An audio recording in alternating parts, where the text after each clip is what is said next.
حدیث نبوی صلی اللہ علیہ وآلہ وسلم۔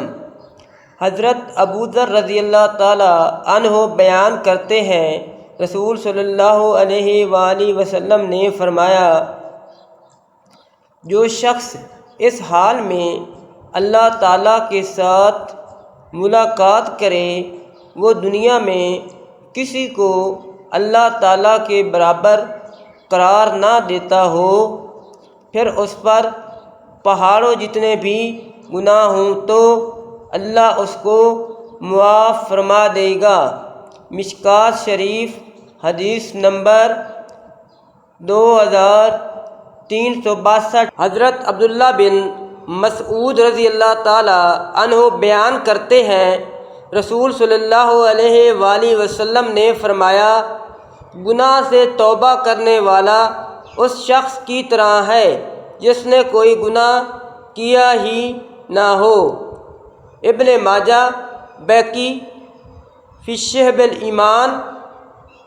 اور فرمایا، ندامت سے توبہ مراد ہے، اور توبہ کرنے والا اس شخص کی طرح ہے جس نے کوئی گناہ کیا ہی نہ ہو۔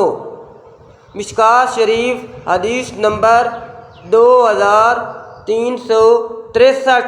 حضرت ابو ہریرہ رضی اللہ تعالی عنہ بیان کرتے ہیں، رسول صلی اللہ علیہ وآلہ وسلم نے فرمایا، جب اللہ نے مخلوق کو پیدا فرمایا تو اس نے ایک کتاب لکھی جو اس کے پاس عرش پر ہے کہ میری رحمت میرے غضب پر سبقت لے گئی، اور ایک دوسری روایت میں ہے میرے غضب پر غالب آ گئی۔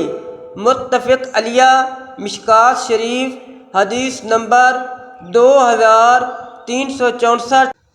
حضرت ابو ہریرہ رضی اللہ تعالی عنہ بیان کرتے ہیں، رسول صلی اللہ علیہ وآلہ وسلم نے فرمایا، اللہ تعالیٰ کی 100 رحمتیں ہیں، ان میں سے ایک رحمت جنوں، انسانوں، حیوانوں اور زہریلے جانوروں میں اتار دی، جس کے ذریعے وہ باہم شفقت اور رحم کرتے ہیں۔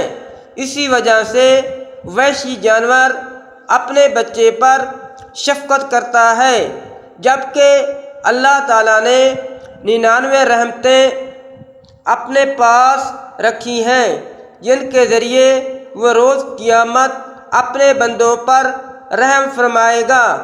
متفق علیہ۔ مشکوٰۃ شریف حدیث نمبر 2365۔